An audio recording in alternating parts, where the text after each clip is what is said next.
All right, JT, out of the gate here. First road trip of the year. I have a burning question for you. All right. What is it? How do you feel about the movie Shrek? I mean, I enjoy Shrek. I don't know. I wouldn't say it's my favorite movie, but it's all right. On the road again. I just can't wait to be on the road again. You know when Donkey sings that song? Yes, I do. I do. Yeah, this is a long one. Yeah. It feels like we've been on the road for a long time, and it has not been that long yet. We still have quite a ways to go. And I actually also have a confession that I have to make to you out of the gate as well. Right when we got to Montreal, the first stop of the trip, you lent me an adapter, aka a dongle, and I think I lost it among like 6 other things already, including my moisturizer, a pop socket. I thought I lost my phone charger at one point, and I'm a little bit of a mess, and so I need to replace that for you, unless it's in my bag, which it's possible. But at this point in the trip, I don't know where I am. I've been getting 3 nights or 3 hours of sleep a night, and yeah, that's I cracking hockey, baby. figured that it was lost when you texted me and said, "Did I give your adapter back to you yet?" And I was like, "No, I'm pretty sure that that's gone." Now, the other question, how about the USB charger? Do you still have that? I do have that. Okay, so I do have we that. got 50% right now. We're still good. Yeah. Luckily, I do have the same exact adapter at home that you gave me, so I could just give you that or order you a new one if I don't find it. But yeah, I've been sitting on that for a couple days. I'm like, I think I'm gonna drop that on the pod. I kind of read between the lines on the text, and it's okay. We will get through. I have 2 of everything. I actually have 2 of those adapters in my bag for this reason is, and same thing with the extra chargers. I probably actually have 3 phone chargers because I'm guaranteed at some point to leave it behind. So I feel like this was the perfect way to kick this off. It's our first road episode of the year. I think it's the longest road trip of the year as well. Second line. There is a longest trip. 14-day, I believe, in March, and this one is 12, but still very, very long. Yeah. So we thought that because it's a road episode, we'd talk a little bit about life on the road. I went on Instagram and I asked followers for some questions that they had, and that was one of the ones that came to mind was if we had funny stories from the road and what life is like on the road.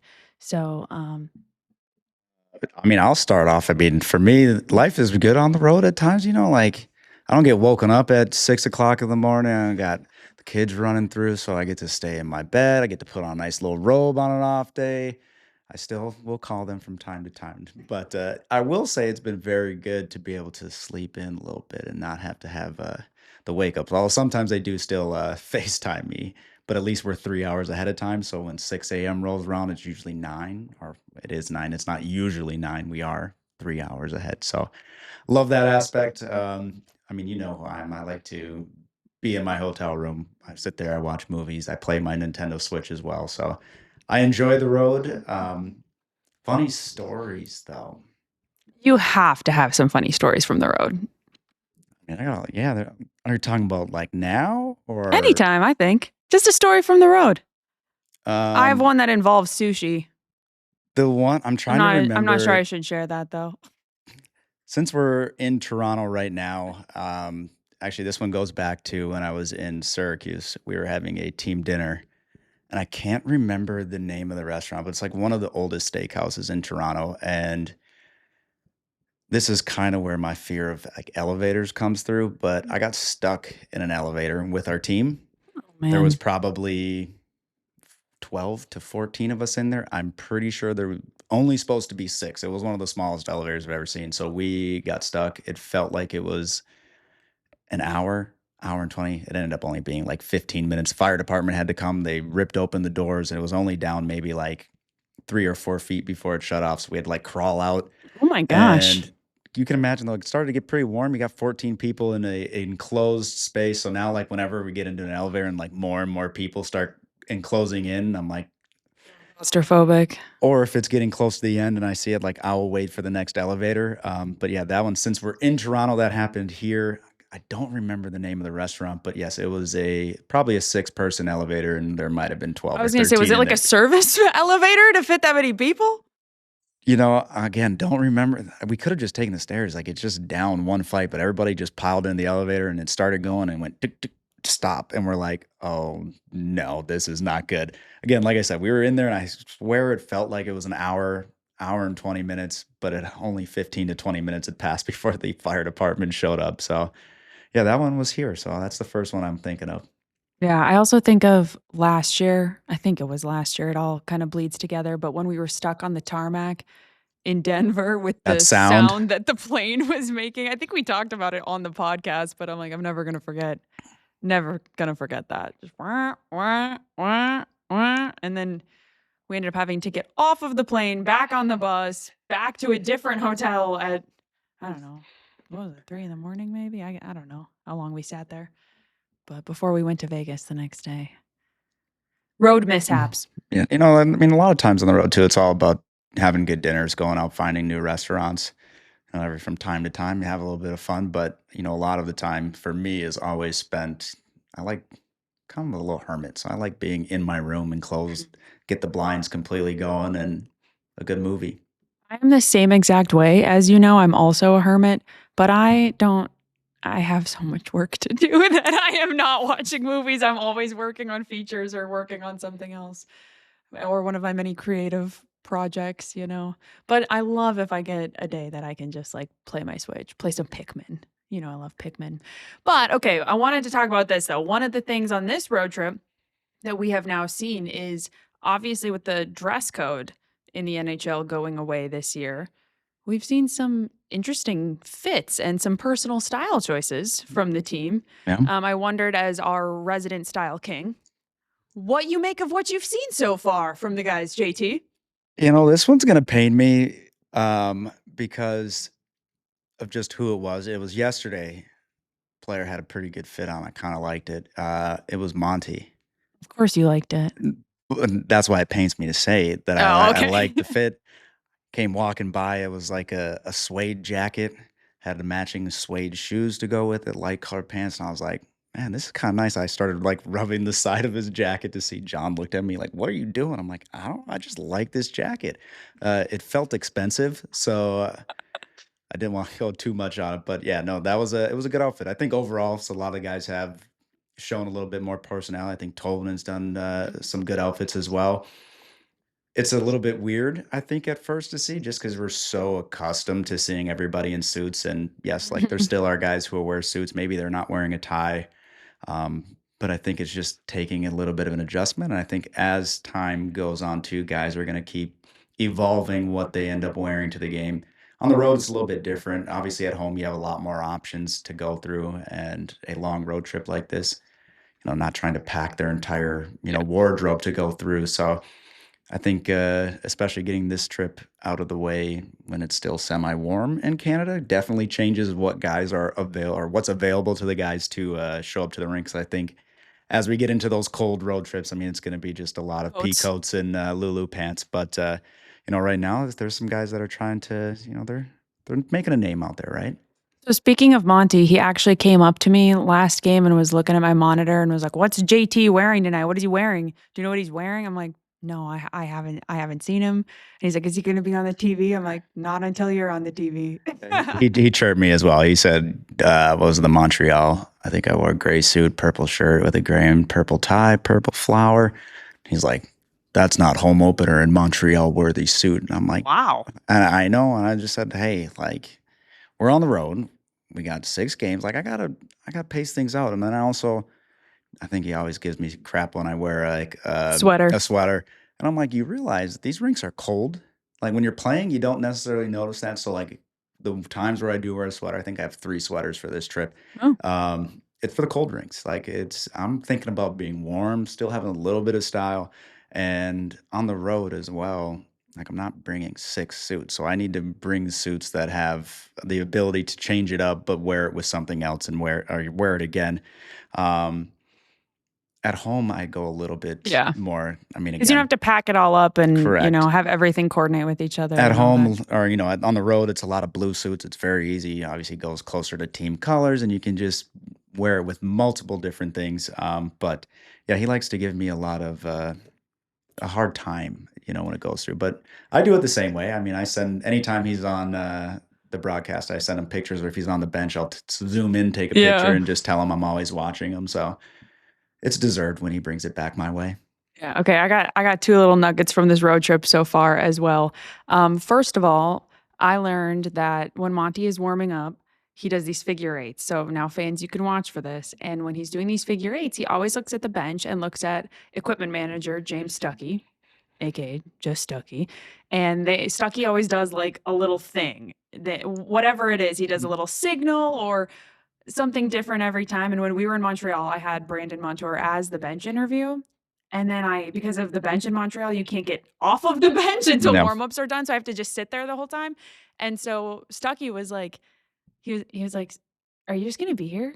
Could I play with your mic a little bit for this little thing that I'm gonna do with Monty?" And I'm like, "Sure, I think it's fine. It's probably fine." So then he fake interviewed me, and Monty was just dying. He didn't even continue to do his figure eights, and he just couldn't stop laughing. So that was a funny one. And then I got one more too on the style front.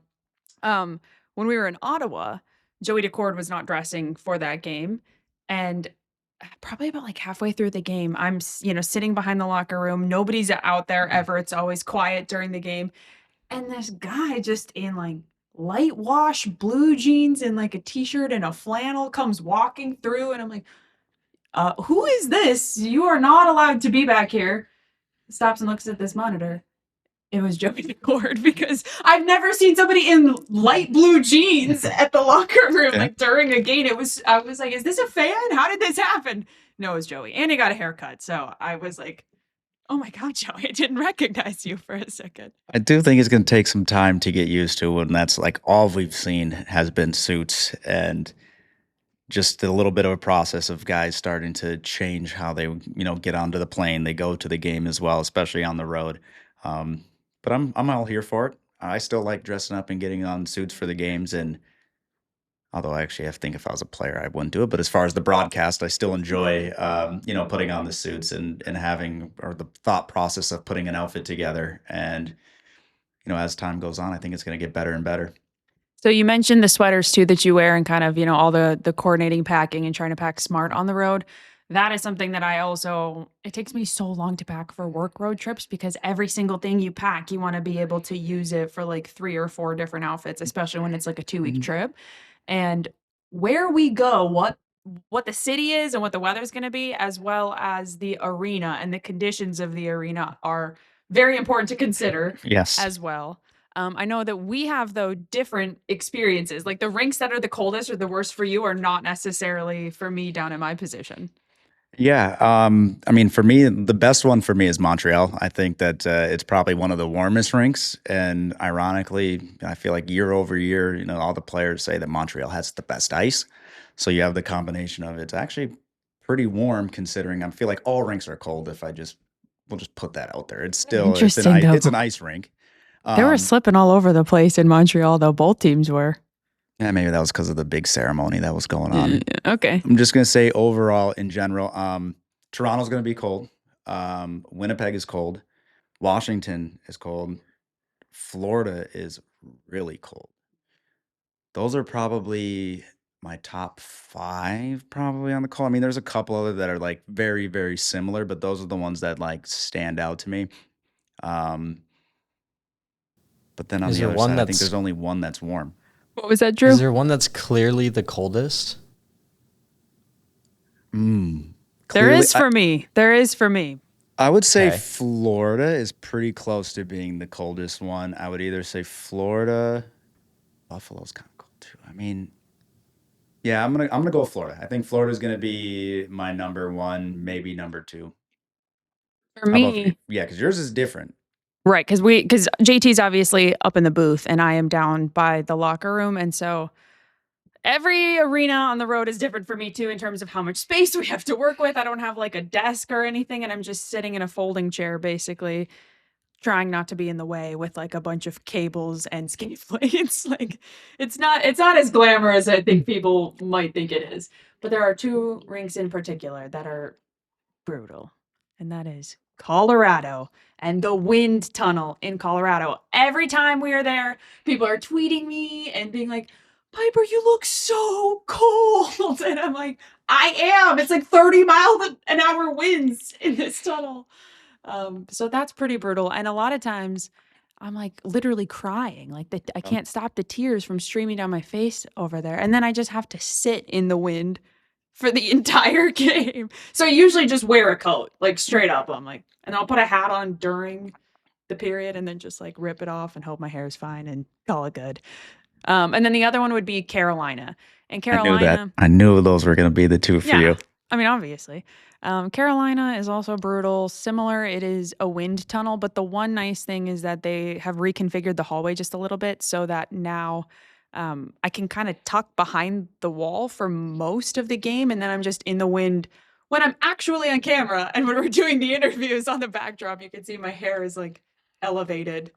But yeah, that one is pretty brutal too. And that whole visiting locker room area is not ideal for any of our functions, basically. But I had to add on to this one. I going back, probably one of the coldest I've ever been at the rink. It was partially my own decision. We played in Dallas, and outside was very warm. Not so much inside. I decided to wear my short suit. I think that was year 2.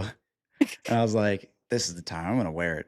And it was a bad idea. It was funny because we got on the broadcast, the camera went down like I was wearing shorts. It was a short suit, but that one was my own mistake. But even now, like you see it, I have a heated vest though too. So as long as I'm not in between the benches, as soon as the camera turns off, I put on my heated vest. yeah, you got your little hand warmers And I too. do have hand warmers, yeah. Yeah. And then I would give an honorable mention on my part as well to a defunct NHL arena, Mullet Arena. No longer NHL hockey there, obviously, but not really equipped for an NHL season. And so I literally sat outside, like in the grass during those games. And I was just outside in Arizona, and then I have to like run through the college bench and then into the building and then back outside. It was very bizarre. It's like there's birds and I'm watching a hockey game on a folding table. And under a tent as well. So we won't be going back there anytime soon. But that was a very unique setup because I also had to actually account for being warm because Yeah. it was Arizona. No, that was a tough setup for you.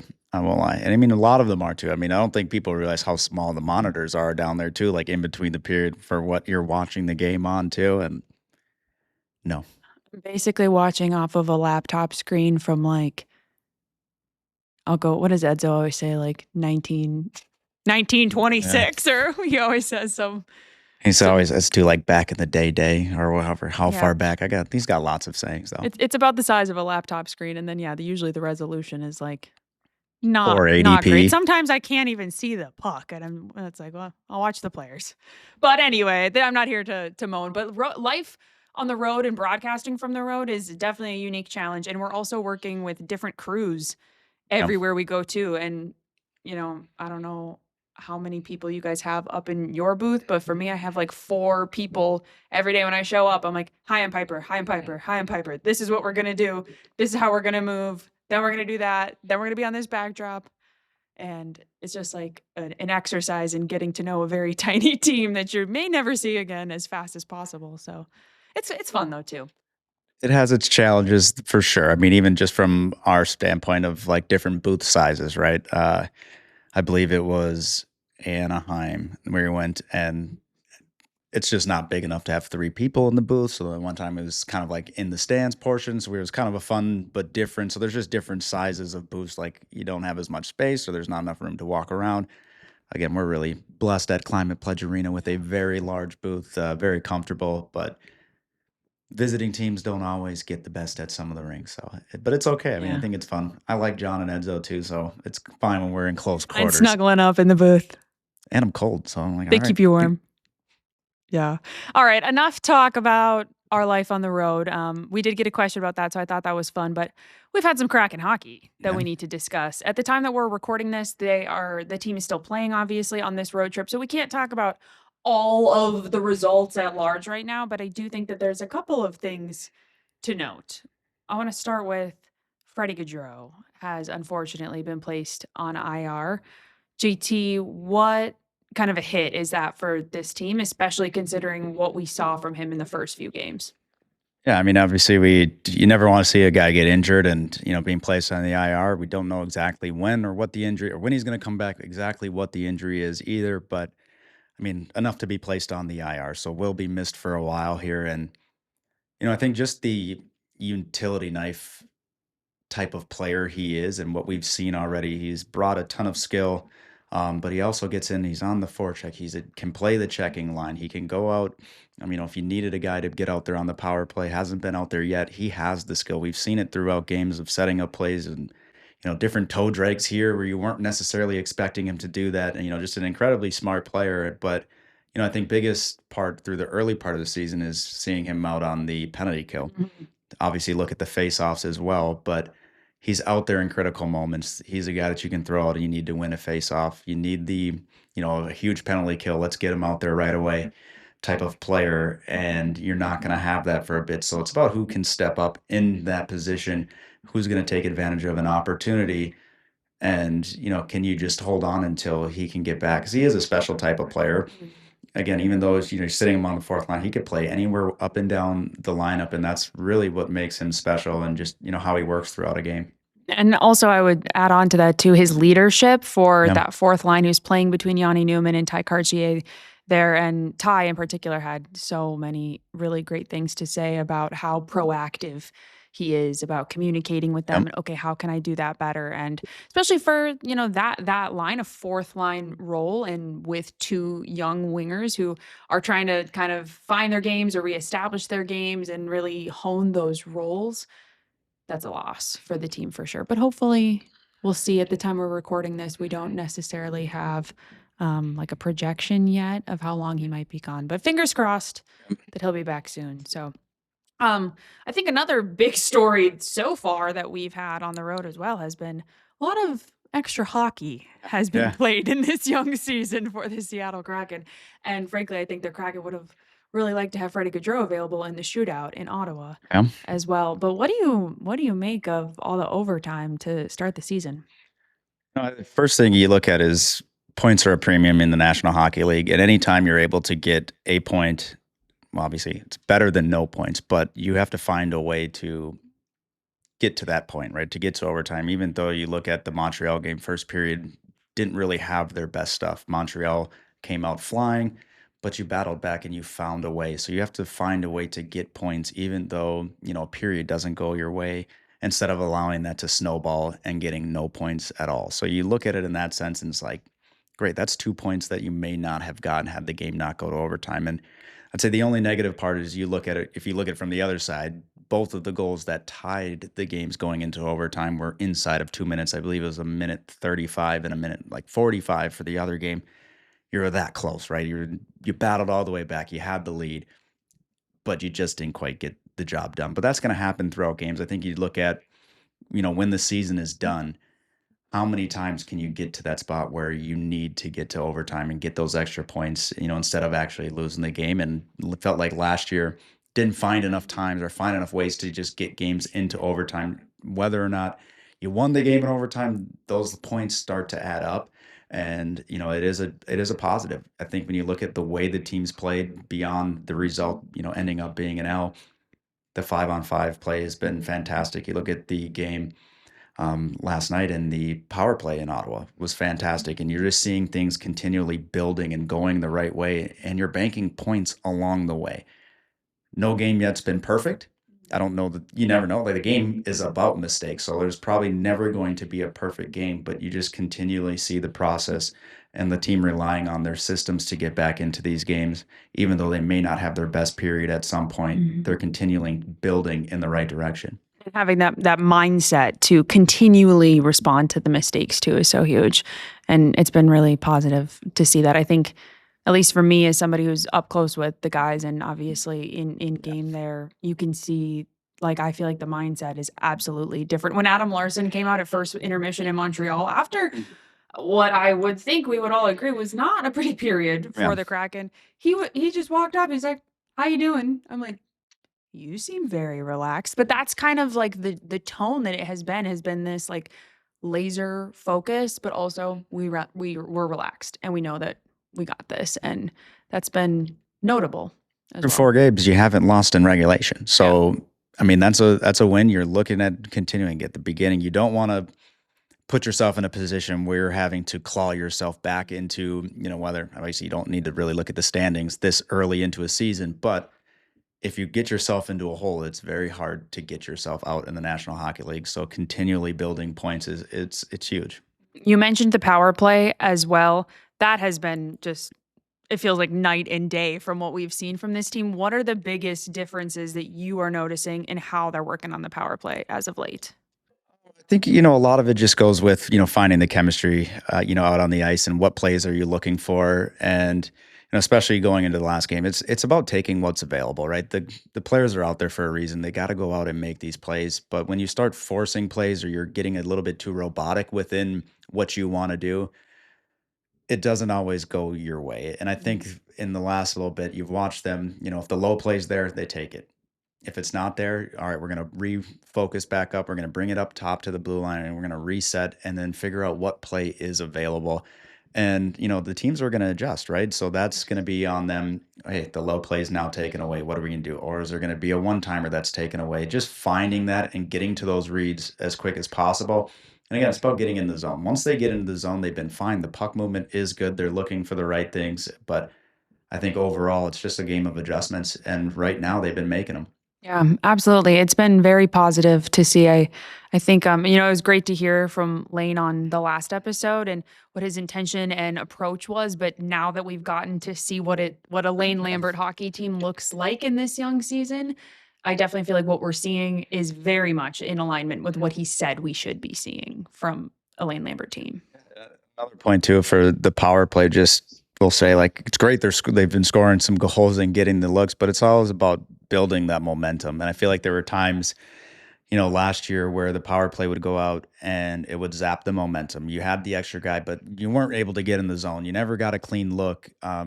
It's not always about scoring. I mean, when you look at the numbers, you're not going to score every single power play, but if you can score one out of every four, if you could Mhm. get up to the 30% mark, you're toward the top of the league when it comes to power play. So in those times when you don't score, are you benefiting your team? Are you building the momentum? So when that next line goes out, they feel good and they feel confident, positive getting out there versus trying to pull the momentum back. Because as a penalty killer too, that's what I did. I loved being out on the penalty kill and stealing the momentum from the Yeah. team that was on the power play.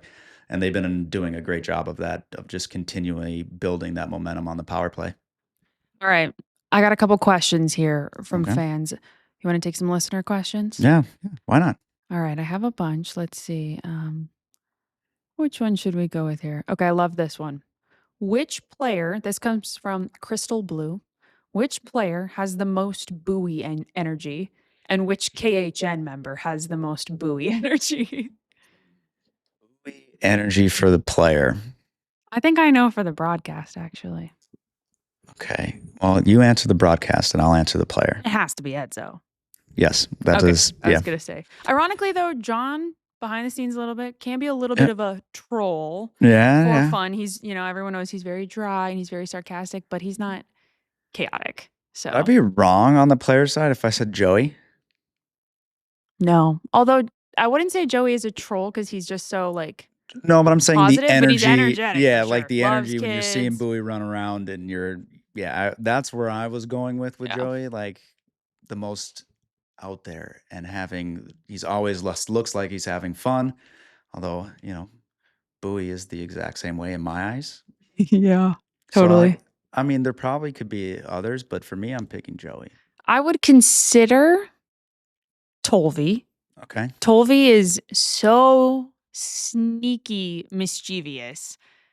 He cracks me up. I'm like, "What did you say?" I'm like, "What?" Because he says it so quiet. He's just like this little bird in your ear, and you're like, What did you say?" And he does that around the room, but he's not, maybe outwardly as like energetic, quote Yeah. unquote. But Yeah. his game is very Yes, energetic and that's very very true. bombastic. So in a way, I would say Tolvi. He's got supreme chirps. I think that those are all fair comparisons, but at the end of the day, there is only one Bowie. Absolutely, absolutely. And we would never. He's uncomparable, so we would never suggest that anybody could replace. This one's a good one. I think you're gonna have a strong feeling about this one. From To Azig, who's the funniest on this year's team? Who's the funniest on the team? Well, I mean, I'm gonna go with Monty. I That knew you one's would. it. But you know, a second pick for me, like Larson. Always Ooh, it's a good one. always. I mean, a lot of times he's not even doing anything. Like I love too. There's times he just walks by John and us on the plane, and he just looks at us and Yeah. smirks, and like it's just enough. I'm like intrigued exactly what was going on, but Like when he he always walked does. up to me in the intermission interview, he was like, "How are you doing?" I'm like, "Good. How are you doing?" You know, and he's just being like so polite, but I'm like, "Great." I think he's got a good sense of humor at times too. Yeah, he Dunner definitely at times does. as well. I mean, there's a lot of them, but I'm gonna stick with my number one as Monty. Yeah. I would also throw Tolvi in there for the same reason that I did before. Yeah. He's a different kind of funny because he's so mischievous and he's like pulling little pranks. Lars is big on the pranks too. I would also throw one more out there. Again, I know it's supposed to be the most, but Stevie is sneaky funny too.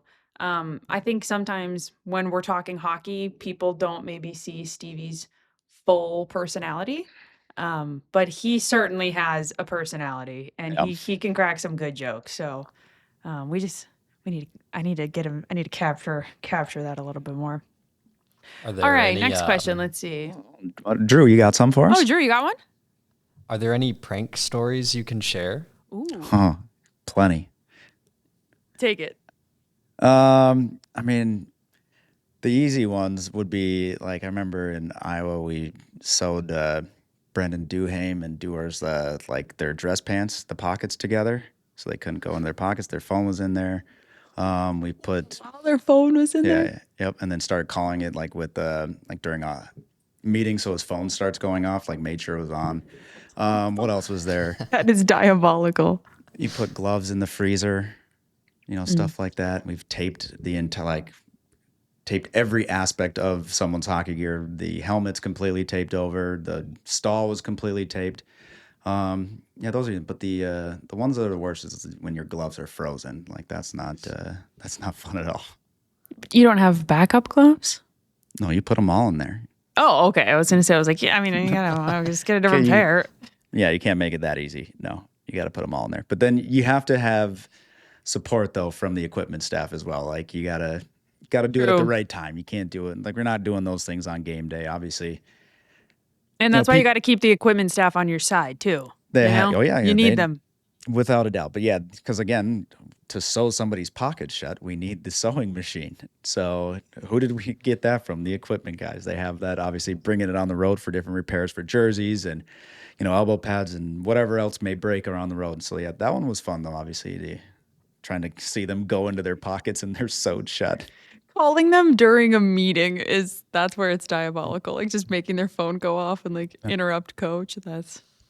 Layers. It's That's got crazy. layers. Gotta have layers. I'm trying to think if there's any other ones. I mean, obviously, there's plenty of times you like put clear tape on someone's skates so they walk out and fall. Like those are pretty simple. Actually, oh What about God, the ultimate prank, which was on Halloween on yeah, John? that was very good. On John. When we all dressed up like John Forsland and tried to figure out how long it was going to take before what was it probably 10 people walked on the plane wearing khakis, a sweater. Yeah. Yeah, We that all was got on, we were all leaving for a road trip, and I think it was on the day of Halloween, and John's usually like the first person on the plane. And so we all slowly like filtered onto the plane all in like a dress shirt under a blue sweater, khakis, and just one by one. And it was being filmed from multiple angles in his face. He's just like, what is going on here? I think one of the funniest ones I seen too was Brian Boyle. He put on, God, I think it was this blue sweatsuit, Gucci sweatsuit that Kucherov was wearing. Brian Boyle and Kucherov are not the same size. Okay. So it was like a Tommy boy, and he ended up actually, like, just from wearing it, like, he didn't try to rip it, but the seams ended up breaking just because Kucherov is not Yeah. Brian Boyle's size. And so you just see Brian Boyle come out of the locker room wearing Kucherov's Gucci sweatsuit. It was quite funny. That's bold though. That's bold. Yeah. Well, it was a good one. Drew, you got any others? not really on the pranks, but I have like hockey related questions. Yeah, throw one out. So, like last episode, we had Lane on, and we were talking about like his process. So I was just wondering, like, what should viewers watch out for? Like, what changes have you seen like on the ice that viewers can look at these like next few games coming up? I think the first thing we look for like is the different structure within the system, and it's kind of hard to say because there's obviously still structure within all the years going through, and how is it exactly changed. But one of the things you look at too is just like being in the right position, especially throughout the neutral zone. We've seen at times where they're directly on top, they're pushing the pace. The Um, breakouts. Correct. There's times on the forecheck, our three guys diving in below the goal line, and then all of a sudden, one pass beats all three players. So you're looking at structurally, are they in the correct positions?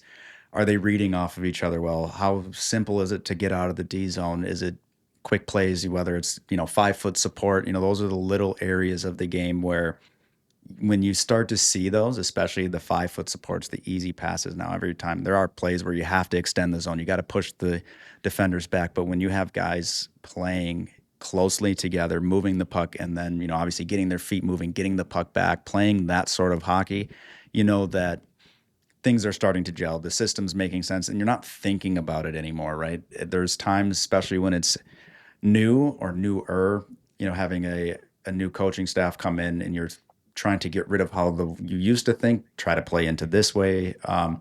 You start thinking, so there's a little bit of half second while they're behind by just this much. Passes weren't clicking because you were thinking about those types of plays. So that's the things or some of the things that I like to look at when I'm watching the game, and that's when you can see when they're starting to build, they're starting to gel as a team, and really understanding the way they want to play. Well, welcome to Signals from the Deep. Nate Brookreson, the Kraken's strength coach. Nate, you have been here since the entire existence of the Kraken. We've worked alongside you and have seen, what you do up close, but I don't think a lot of fans get to see what you do. The best, I would say, quality of the strength coach is to be as anonymous as possible. Well, sorry that we have asked you to do that. On this one today, then. I'll say first things for me. I mean, I think a lot of fans don't necessarily get to know the behind the scenes aspect, but maybe start a little bit about yourself and your journey to get to the Kraken. So I've been a strength coach now for 18 years. Started it was 2006. I was a combine trainer, basically like getting guys ready for the NFL combine. Worked with Chris Carter and in Coral Springs, Florida. And I thought that was the route that I wanted to take. And so I did that for a bit and kind of made a pivot, went into the private side, worked at Velocity back in Redmond, Washington. Just kind of got stale with it, decided I want to go back to grad school, went to the University of Georgia and got on the path into college strength and conditioning. So I went from Georgia to Eastern Washington, got into a head strength coach job pretty young, kind of got thrust into it. Kind of drank from the fire hose, but had a really good experience with that. Had athletes there like Cooper Kupp and Kendrick Bourne. Then I was able to go to University of Memphis and work on the Olympic sports side, and then NC State. And then when I was at NC State, was able to run across paths with Ron Francis and with the Seattle Kraken. So yeah, full circle. Grew up in Seattle and now back. How does working with hockey players vary from working with football players? I would say the biggest difference is more like the collegiate to professional side. With these guys, you really have to get to know kind of what their background is, what they do in the summer, everything from, their nuance of kind of their archetype on the ice, the type of player that they are, what they're expected to do in the system, how much they play, kind of where they're at in their developmental stage. So there's a lot of nuance that you really have to understand with these guys. But then, your touch points are more limited at times, because you're not practicing a ton. You're maybe not around them doing a ton of training. It's more preparing them to play. So, everything that you do has to be really, really intentional and purposeful. Whereas in college and working with football players, you get to work with them all the time. You're seeing them literally 8 hours a week in the off season. So there's so much developmental time. With these guys, again, it's kind of aim small, miss small. You need to really, really know what you're doing, have a specific plan, and execute it really well. What goes into kind of developing a plan with an individual player? Yeah, just some of the things I mentioned, just again understanding kind of where they're at in their developmental plan. You look on our roster, you have everybody from a Berkeley Catton to a Jordan Eberle. They're playing similar positions, but their needs on a daily basis are very, very different.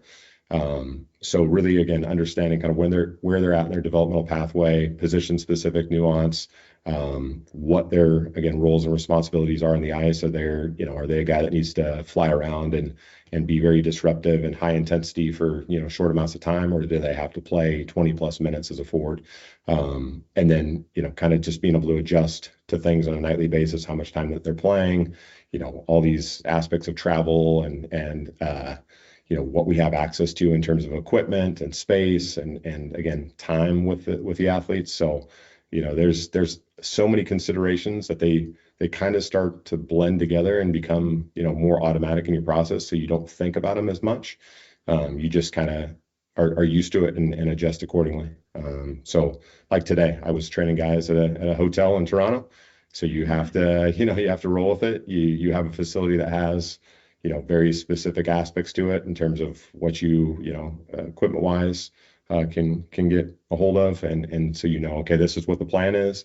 This is what we can actually do. There's 17 guys in the room. Like, how do we execute it really well to the point that every guy feels like they're getting what they need, and not just like hey, we just threw this at the wall randomly and you're just doing a shotgun approach type of program. Yeah, you mentioned time and travel, and that's one thing we have talked about. This season's a little bit different compared to seasons in the past. It feels a lot more condensed, and with the game schedule, is there going to be practices or not? Like, how does that change what your job comes from, even from, going into the season as far as off-season workouts, but now that the season is here, how does that change things for you? Yeah, I mean, in the off season, I think the thing with NHL players that you really start to understand is that they do an excellent job of preparing themselves physically for the season. So that aspect hasn't changed. But when you talk about the recovery aspects, being very intentional with, okay, we have 4 games in 6 days. You don't just get to decide to train every single day because you're kind of pulling from the same bucket in terms of stress and just physically beating them up. So it's like, okay, we need to get 2 deliberate training sessions in a week. This is where they fit, from just a most common sense standpoint. These other days when I get you, it's going to be more, recovery. It might be, cardio type of work where it's like, all right, some biking, flush type of work.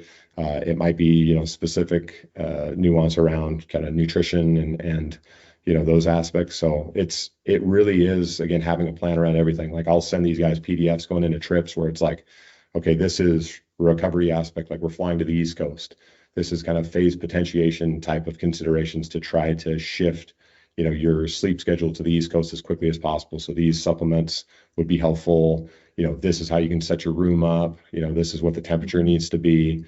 After a game like a Toronto where, maybe the facility isn't very good, it's like, okay, we're going to have an intentional recovery type of session.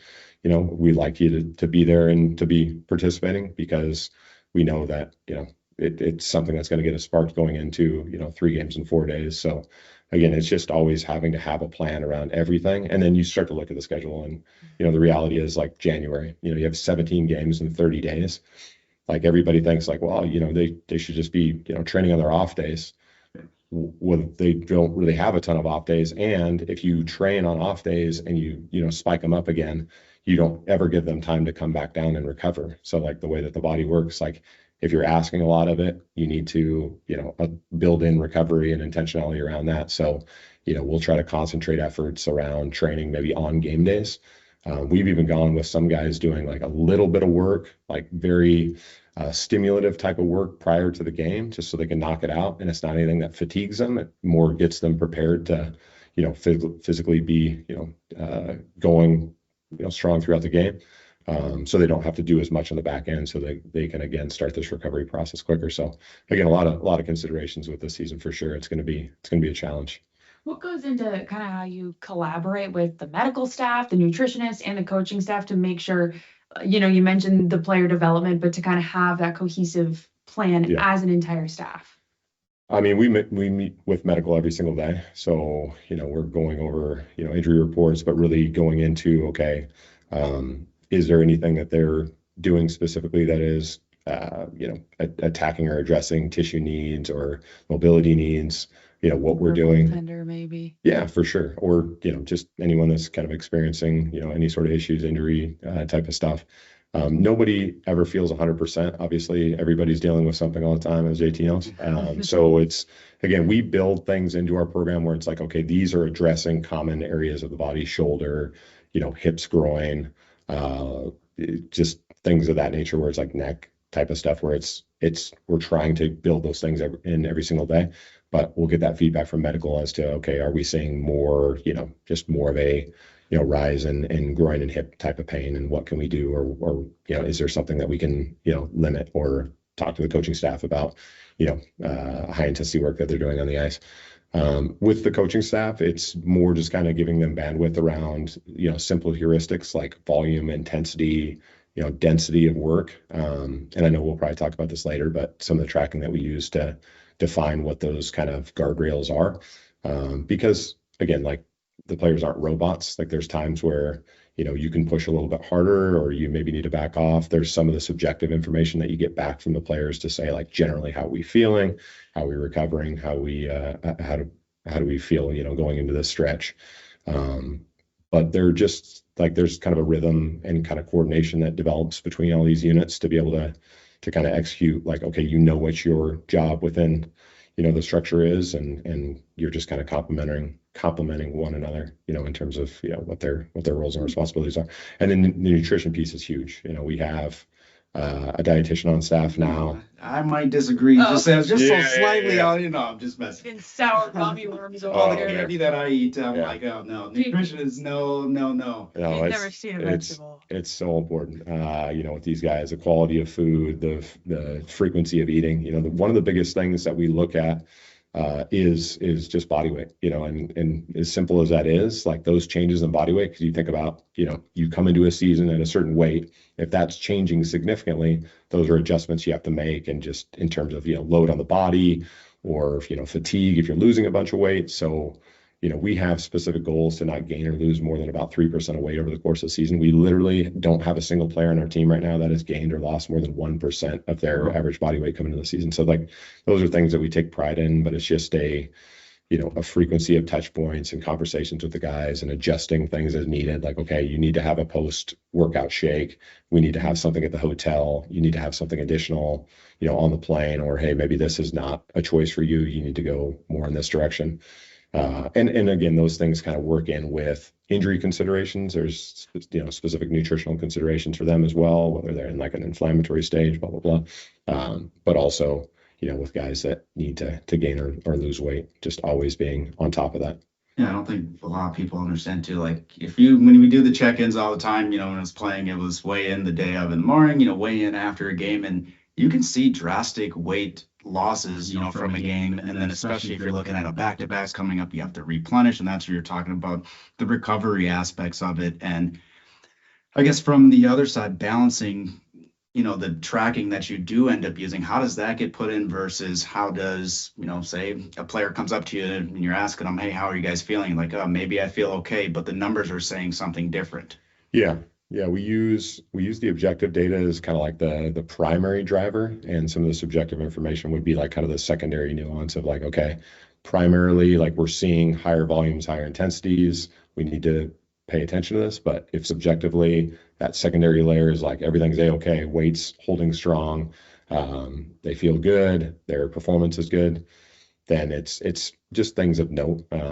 Again, there is always going to be a bandwidth with the tracking that we do. Specifically, what we have with the players, we have basically external and internal load monitoring. So external is basically tracking the movements that they do, and with that we use a device called Catapult. It's pretty ubiquitous in hockey.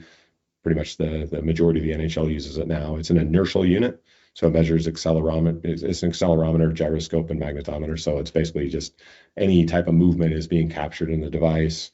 It's not specifying distances or velocities, but we're able to quantify things like player load and high intensity duration and down counts for goalies and things that are very nuanced. So again, we kind of understand, like, what does a game day -1 look like? What does a morning skate look like? If a player is getting scratched, how much load do they typically get? We can give feedback to those kind of parameters as well, so that they can kind of have guardrails to work with. But for the most part, like these hockey coaches are so bang on with how they do their practices. Like it's like they have this just built in, intuition where they know like this is how much they need. They have a really good feel for that. Lane and his staff have an incredible feel for that. But then we back it up and we just present the information, because there's sometimes people on the extreme ends that like, hey, this guy stayed out longer. He wanted to work on some of his individual game and shooting and all these extra things, and now that 30 minutes of additional load is accumulating. So maybe it's just a reminder, hey, get off the ice a little bit earlier, or do a little bit more on the back end for recovery. And then in games, there's actually the NHL is tracking in games with a company called SMT. So SMT is, everybody can gain access to it. It's NHL Edge, so you can look up any player.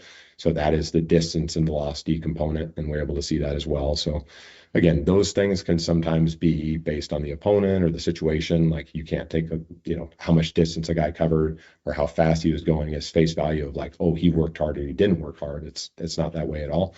But ultimately, you can see patterns over time where it's like, okay, generally they're losing high intensity distance per minute that they're on the ice, or generally they're covering less time in like these higher velocity zones. So you can just again start to understand, is this a pattern that we're seeing in other places? That's our primary driver. Secondary driver, like, are there vertical jumps going down? Subjectively, do they feel tired, worn down, things of that nature? So there's a lot of layers of information that go into it. So you don't make any over or under reaction off of one data point, for sure. Yeah, you have talked so much about the things that you are responsible for, but what does like a game day look like for you in routine? Like when does it start, and like in what order are you managing all of these tasks? So yeah, I am a strength coach, so I do enjoy training. So I try to get up early. It just, especially at home, I'll walk through home because it's a little bit different on the road. So at home, I have to beat traffic, so I'm on the road by about 4:50 or 5. Get to the game rink now at about 6. I can kind of have a gentle build up into training until about 7:30. And then from there, you're getting prepared for the day. First thing that we're doing is meeting with medical staff, going over the entire roster. Is there anything that has come up that we're not aware of? What are the plans for the day in terms of anybody that's kind of in that, hey, red flagged or sensitive type of players? Then we meet as a staff. So that's myself, Jake Jensen, Jake Trost, who's our intern, and Colette, our dietitian. So we'll go over again what our plan is for the day. This is more specific individual needs at that point. Like, are there things programmatically, nutritionally, that we need to get set up? Are we auditing their warm up? Do we need to add some? Do we need to add just anything additional into their training, where they're at in their training? So there's a lot of elements that go into that. And then from there, it's just executing the tasks at hand. So the first thing is, players are coming in about 8:30. You're making sure that the room is set up. Everybody has routines and processes, and we're very aware of what they are, and they need to be set up so that the guy feels like no pushback on it, right? So it's things that we've entered into with the player. They understand why they do it and the purpose behind it, and they just need to have the environment to execute it. Because on game day, it's like, don't make anything more complicated or heavier on their mind than needs to be. So you'll have guys coming in at 8, they're going through their warm-up routines, and then they're getting on the ice typically for a morning skate. During the morning skate, we might have, a player that we're doing, some additional work with from a return to play process standpoint. We're tracking the morning skate, and then we're tracking the healthy scratches. Occasionally we'll do some work with the healthy scratches in the morning, but most times we wait till the afternoon with the healthy scratches or coming back around game time. But then as soon as they come off the ice, we're executing everything from a nutrition perspective, making sure they're getting the meals that they need, making sure they're getting any supplements that they need. And then we have a bit of a break in the middle of the day, killing about 3 hours because I don't drive home. And then when guys start showing up, it's kind of a similar repeat, rinse and repeat.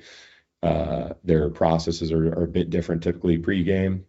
Guys, if they're coming in prior to their meetings, which happen about, on a game day, meetings are happening about 5:25. We're doing, mobility and soft tissue type of work prior to their meetings. After their meeting, they have about an hour long period that they go through. Again, there's just such a bandwidth, a wide variety of warm-up processes guys go through. Some guys I run specifically through, like, Montours, Beniers, and Cartiers of the world. And some of these guys that, like, I take them through a lot of their process, and other guys, like, have things that they've done for years and years. So we're just, again, supporting those processes. And then, during the game, we'll again train some guys and any nutritional and hydration support during the game. And then, post game, you're getting things set up for post game training. So guys will start training right after the game. It's usually very small volume, just touch points where it's like, all right, these are very specific things that we're trying to accomplish. This is what the lift is. It's, usually 4 to 6 exercises, and then they're done, and you're starting recovery process with nutrition and like physical recovery as well. So, basically game day runs from about 6 a.m. to 11:30 at night, and then you try to wake up and execute again the next day. Just figure out what city you're in. Is it a practice day? Whatever's going on. It's a lot. It's become routine now. I would say, like, when I first got into the NHL, it was overwhelming to like manage the entire day.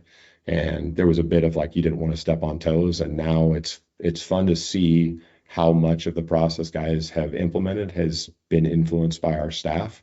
And it's like, this is what we've always wanted it to be. And it really is executed at a very high level. So it's fun now. Again, it's kind of like you're a maestro in the background and just making sure that everything is orchestrated at a high level. This one has nothing to do with hockey, but I did my research. I can't tell you who, but I heard you are a movie quote guy, that you like to quote a lot of movies. Is there a specific movie that you like most, or are you just, do you have a quote that you can give us that you use all the time? So I would say the one that we use the most often, or the person that I use movie quotes with almost all the time, we almost exclusively speak to each other in movie quotes, is Jaden Schwartz. And all the movies. I can't confirm or deny who it was, but I'm 43, and I feel like I basically stopped watching movies in 2008. So everything I know is like comedies prior to that. So his favorite, or our favorite, is usually it's a version of either Tommy Boy, Black Sheep, or Dumb and Dumber. And it's usually any I think at one point I knew all of Dumb and Dumber, like literally every line. But we like to hit each other with the pumpkin pie haircut freak a lot. One thing I didn't hear you mention about game day, but that I obviously observe, is you're a big vibes guy, Nate. Yeah. Okay, you bring the energy, you get these guys excited, you're bringing music, playing football in the hallway, just getting them moving as well. How important is that, and how fun is that too for you? So important. I think you have to be, you're somebody helping fill their bucket, because they have so many things that drain them. One thing they need from us at a really high level is consistency of like how we execute what we do, but also just like what our personalities are. And it's pretty easy for me to like be very thankful and grateful for being in this environment. So like, it's not hard to be happy and get up. And I would say naturally that's my personality. So it's I know it's really important for these guys to like, there's nothing that they shouldn't look at you and be like, hey, are you okay? Like, is anything going wrong? It's like they need just the positivity and the energy, like everything that can just, again, fill the bucket. So whatever it needs to be, like, it's easy for me to chuck a football around. I don't do anything from a sewer perspective because I'm not a soccer player. Yeah. These guys look at me like, yeah, we know you didn't play soccer, but I can throw a football and I can, do athletic things with them. So like, I like to run around and do the warm-ups with the guys. Like, You can catch the football so it doesn't hit me in the for head sure, in the hallway. except if The one certain time. people throw it too Yeah. high and I couldn't stop it. But no, you're right. It is really, really important. And I hope that like, that's anytime anybody sees me, it's like, wow, this guy is like really upbeat, really energetic, why would you not be? Like, I think that's like the greatest job in the world, right? Like, it's unbelievable. So yeah. I've seen firsthand the energy last year in Boston when we were playing basketball at the gym. And he was an unstoppable force in the post. Me, myself, Ryan Shaver, we were trying to stop him, but it just did not work. I think he set a couple picks as well. So I'm like, all right, Nate. Yes. This was a losing battle. I mean, when I'm around, again, guys that are great at sport, that like my son plays hockey at a high level. Like, I'm not a hockey player by any means. I understand the sport at a very high level from a physical, perspective. But, when you get me out of my element with hockey and soccer, and it's like, as soon as you put me back in my element, give me a basketball, give me a, baseball, football. It's like, all right, I'm going to show you guys what to do. I would say, I think you fixed Ryan Shaver's jump shot in about, 4 or 5 shots on just changing his elbow positioning, where it was going. So, I mean, that was a fun experience just going out. Yeah, I think you were doing some work with some of the guys who were coming back from injury or weren't playing. It was just an off day in Boston. And we're like, oh, let's go to the gym. It's one of the best gyms on the road. And we thought we were gonna play a game, and it, up to, I don't even know, probably only played to like 11. We played 3 or 4, but by the end we were just Demoralized by Nate. No. we won one game. That was it. I think we lost the other. I mean, JT's being very, very, yeah, he's downplaying his abilities. He was, well, we he was had very fun, good but basketball player. basketball's not my go-to either. But I'm just saying, the post, there was no chance. Get Okay. him outside, try to make a speed move or something. Maybe we had a shot on Yeah. it, but the post was a 0% chance for us. We're coming to the paint. No, I don't understand I was that. staying away. I had to switch. I told Ryan, I'm like, you got to guard him. I said, why? I'm like, he's way taller than I am. Shaver's got me by like. You're a professional athlete. I know I wanted to get a bucket. Yeah. She wasn't letting me get him. He was staying outside, guard play. Nate, another thing that I wanted to ask you about, I mentioned this a little bit, but you also control a lot of the music around when the guys are kind of warming up. Yeah. What goes into what you play? And I know that you mix it up quite a bit. It's not always the same thing. Do you get feedback? Do you take requests? I do for sure. I mean, so I have the Spotify account, and like if my wife logs into it, she's like, what are you listening to? Like, what are some of these Turned down playlists? for what? Yeah, exactly. But no, I know that prior to the meetings, like you can only get up for so long, right? Like there's this kind of ideal level of stimulation that you need. And if you're like trying to get hyped up like well before the meetings even start, like hours before the game, it's probably not going to be sustainable, especially over 82 plus games. So we try to have like a bit of a mellow vibe during the the stretching mobility kind of portion of the game day. And then when they come back, it's it's kind of whatever the vibe is. Sometimes it's kind of like this club EDM type of stuff. Sometimes it's rock. And sometimes guys will just take the radio over too. Like I'm not afraid to, like, there's the stronger personalities or guys who are like Monty wants to play music. Joey, a lot of big booty mix, so it's whatever, gets the guys going. Like I'm not the guy that's like, oh, we're not playing that. Like whatever you guys want to play, I don't care, get it going. But yeah, the music is huge. And I feel like now I travel with 2 speakers just because, like, okay, you got to have it in the weight room, but then we're in the hallway, and guys are warming up in the hallway. It's like, got to bring a speaker out here. Like you always got the speaker in one hand and like the football in another, or a medicine ball in the other, Exactly. or like Just constantly running around with chicken with my head cut off for sure. You got anything else? Okay, I got one more I got one more for you. Just I've heard so much from our players how much they love working with you and how much respect they have and how grateful they are for you. How important is having those relationships and that trust with them? It's everything. Yeah. I mean, you can't go through with what they go through on a daily basis, what we go through as a group, without having a very, very strong connection, very, very strong bond. And some of the guys, like, we mentioned Schwartz and myself, like we have a very different connection than, me and a Karts or something like that. But everybody has like a uniqueness to that relationship, that connection, kind of the shared history, and we're just in it together. But I ask them to do hard things. And if you don't have that good relationship, you're going to have guys who are like, I'm just not going to show up, because it's not a required thing for guys to have to go in the weight room. Like it's, they're still here to play hockey. So they need to have a lot of trust and buy-in, that what you're doing is really good too and benefiting them. And that's where, myself and our staff, and especially like I'll shout out Jake on this, like we try to dig in deeper on like what are people in the league not doing?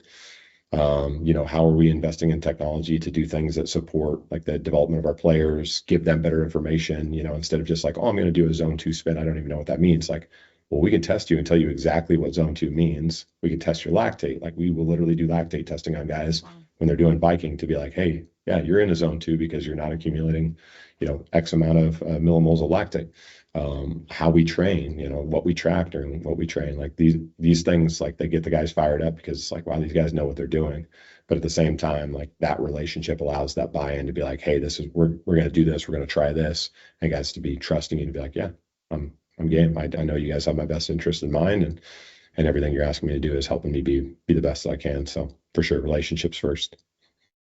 Well, this was awesome, Nate. I just learned so much, and I think that our fans are really going to enjoy being able to hear from you too. And just tip of the hat to you and the work that you guys do. Seriously, this was great. So thank you so much for taking the time out of your very, very, very rare free time to do this with us. I appreciate you guys. Yeah, it's again, I'm very aware of how hard everybody on the staff works, both you guys included. We're all working our butts off. And so it's fun to be able to sit down and just chat about this stuff and kind of give people a little bit of insight behind the scenes to what we do. So, yeah, it's my pleasure. We're a team. 100%. Thank you. Yep.